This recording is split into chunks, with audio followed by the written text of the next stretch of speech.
Well దంత సమస్యలు రావడానికి మేజర్‌గా 4 రీజన్స్ ఉన్నాయండి. ప్రైమరీ రీజన్ ఏంటంటే, మనకు వాళ్ళు సరిగ్గా మెయింటైన్ చేసుకోకపోవటం. అంటే పూర్ మెయింటెనెన్స్ హ్యాబిట్స్. తర్వాత ఆహారపు అలవాట్లు సరిగ్గా లేకపోవటం. ఏది పడితే చెడిబడి ఫాస్ట్ ఫుడ్స్ కానీ అవి ఇవి తినటం. ఇంకొకటి కొంతమందికి హెరిడిటరీగా చెవుల సమస్యలు సంక్రమిస్తూ ఉంటాయి.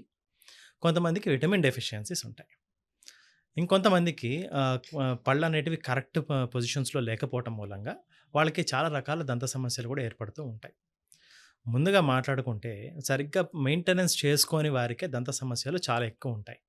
ప్రతిరోజు చక్కగా రోజుకి 2 సార్లు బ్రష్ చేసుకునే వారిలో దంత సమస్యలు చాలా వరకు తక్కువగా ఉంటాయి. రోజుకి ఒక్కసారి అది గూడా పైపైనే చేసుకొని బ్రష్ అనేది వదిలేసేవారు చాలా వరకు డెంటల్ ప్రాబ్లమ్స్‌ని అట్రాక్ట్ చేస్తారు. వన్స్ ఇన్ 6 మంత్స్ డెంటల్ సర్జన్స్‌ని మీట్ అయ్యి వాళ్ళ ప్రాబ్లమ్స్ గురించి ఒక పూర్తి అవగాహన తెచ్చుకునే వారికి దంత సమస్యలు చాలా వరకు తక్కువగా ఉంటుంటాయన్నమాట. అయితే నెక్స్ట్ ఇంకొక కారణం ఏంటంటే పూర్ ఫుడ్ హ్యాబిట్స్. ఓకే. కొంతమంది చాలా వరకు కార్బోహైడ్రేట్ రిచ్ ఫుడ్ సబ్స్టాన్సెస్ తింటున్నారు ఇవాళ రేపు.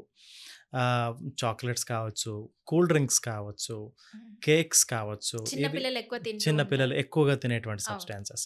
ఈ పెద్దవారిలో కూడా కొంతమంది ఇవి బాగా తింటూ ఉంటారు.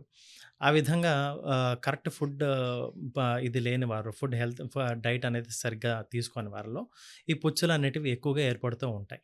ఓకే. పైగా కొంతమంది భోంచేసిన వెంటనే స్వీట్ తినడానికి చాలా ఇష్టపడుతూ అవును. ఉంటారు. అలాంటి వారిలో ఇంకా గూడా ఈ క్యావిటీ ప్రోగ్రెషన్ చాలా స్పీడ్‌గా ఉంటుందనమాట. Okay. So, poor food habits ఉన్న వారిలో కూడా దంత సమస్యలు చాలా అధికంగా ఉంటూ ఉంటాయి.